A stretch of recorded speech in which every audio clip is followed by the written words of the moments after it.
If you walk through life and feel like you have nothing to prove, then you're a loser.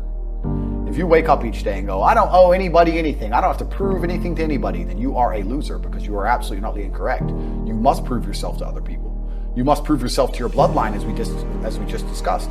You must prove yourself to God. God hates the lazy. He can't stand them. If he gives you all these genetic dispositions and these natural God-given gifts, if you have 2 arms and 2 legs and you can think, and you're not trying your absolute best, that's the reason you're not lucky. He doesn't like you. He likes the people which show him the beauty of his own creation. He likes to give somebody building blocks and them to build something amazing. It's the best thing about being a man. You get to build who you are. Right? You can decide if you want to be a funny comedian or a musician or a kickboxing world champion or fight the Matrix. You can decide whatever you want to be. God loves to see that. Those people, for some reason, seem to be enormously lucky, right? The person who goes, I don't have to prove anything to God. I don't owe all of my ancestors any effort. You know, for 5,000 years, people were dodging saber-toothed tigers and catching the plague and running from Genghis Khan just for my stupid ass to be born. I don't owe them anything. I don't owe them a thing, because I want to play video games. These people are losers. You should walk through earth with force inside of you. If I walk, as I walked into this hotel reception, everybody moves. Not because they know who I am, but because as I move, even if it's behind their head, people feel something and they go. It's an energy that comes from brutal competence. It's almost like an evolutionary thing where a rabbit can just smell a fox. It just knows. That's what happens when a predator walks in a room, even amongst humans. You pay attention next time you're in a restaurant. If a man who's truly dangerous walks in, nearly every other man kind of looks up at the same time. You feel it. You need to, or you don't survive. We've evolved with that to live. That's who I am. I couldn't imagine not being that man. I've done that because I've been trying to prove myself to my lineage my entire life. I wake up every day with something to prove. I have hundreds of millions of dollars. I wake up and think, more. I'm in fantastic shape, 4 times world champion.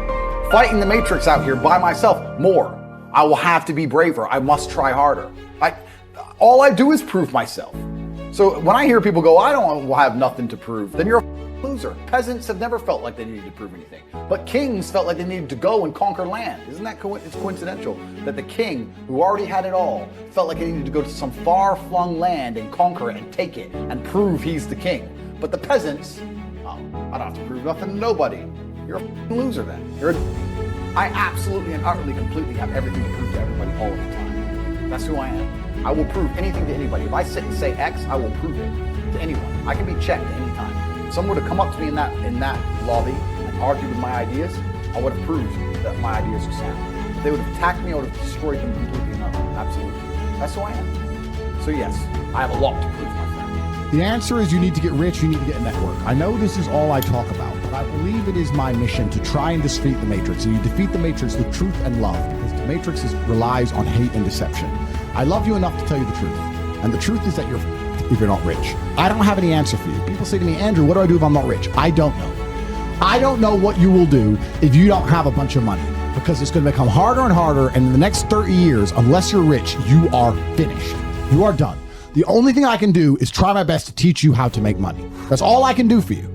If you're prepared to work hard, I can guarantee you'll make enough money to afford carbon credits. If you're not prepared to work hard, if you're a quitter, then you are going to be a slave and your bloodline are going to be enslaved for the rest of human time. That is the bottom line to it. There's nothing else to say. That's what's going to happen. Yeah. So you have to decide if you want to escape or not. If you want to escape, ladies and gentlemen, the things I'm telling you now on a public Rumble stream, imagine what I will be saying in my private network. Imagine what I'll be talking about inside the war room. Gold. Or the real world. You can't just sit and coast any longer. You have to take drastic action. Everybody always says, if you tried your best, that's all that matters. The best is all you can do. If you tried your best, it doesn't matter what happens. It doesn't matter if you lose if you tried your best. Most people have heard that before. But there is a secret to the universe that most don't know. If you actually try your best, you can't lose. Not pretend to try your best. Not try your best 90% of the time. Not try your best with excuses. If you genuinely try your best all of the time, all day, every day, it's impossible to lose. So when people say, if you tried your best, it's okay to lose, that is a logic fail. because if you lost, you didn't try your best in the first place. If you actually try your best, it is impossible to fail in this life.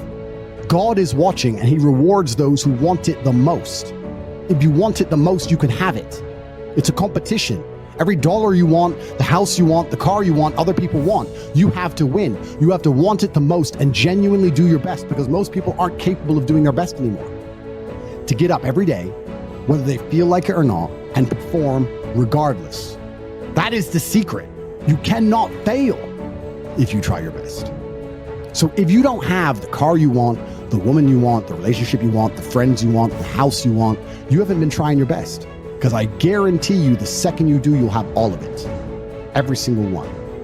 I read a lot of emails. I got a lot of emails, a lot of messages. A lot of people like, bro, I'm trying my best. And my answer is simply, no, you're not. I really don't think they're trying their best. Maybe I come across and I seem non-sympathetic, but I'm from a council estate in Luton. I'm now a billionaire. And it's because I actually tried my best. What's funny is this. If you were to take somebody who says, I'm doing my best, I'm really trying, and you were to get an exact schedule of their last week and find all the times they've wasted time, you'd say, look, you've wasted time, wasted time, wasted time, wasted time. You know what's actually amazing? Most of those people are not even self-reflective enough to go, you're right, I'm not trying my best. You know what they'd say? Well, I have to rest sometimes. Well, I have to have a social life. Well, they'd be so arrogant because they're arrogant. I had to do my Facebook. Yeah. No matter, you'd even show them, here's where you up. Well, you know, I have to, oh, you're crazy. And then they go back to being a loser. That's the amazing thing about losers. You can drag them to the water, but they won't drink it. It's beautiful. They always feel like they're doing everything, rather than like a successful person feels like they're not doing enough. You nailed it. They have no self-accountability, and you're right. A lazy person thinks he's working too hard, and a successful person thinks he isn't working hard enough. And we're doing 20 times the work they are. And we're like, oh, I could have done more, could have done this. Oh, I missed that today, can't miss that again. Oh, I should have taken that call. I should have flown there. I should have. We have guilt about it. They don't give a solitary. And even if you pointed it out to them, they'd sit there and go, oh yeah, and they'd make some excuse for it. What do you say to young men who come to you for advice, who feel lost, who don't really know where they fit into society? I say that life as a man is exceptionally difficult. I say the most beautiful and the most terrifying thing about being a man is you're born without value. Society doesn't care about you. You're only going to be cared about based on how useful you are. You have the chance to build yourself up and become a superhero if you're prepared to do the hard work and be indefatigable enough to never quit. But if you're going to stand around and wait for a handout, nobody's going to ever respect you. And I think that a lot of people have forgotten about how difficult and how competitive it is as a man. We're always in constant competition with each other. And it's your duty as a man to stand up and say, I want to be as important and strong and good-hearted and God-fearing as possible. And I need to work hard to achieve those things. Dame Sheila Hancock says we've become too over-emotional as a society, crying too much about everything. Has she got a point? She's completely right. And the dangerous thing about overly emotional men is that they're dangerous. They're genuinely dangerous. This is what's crazy.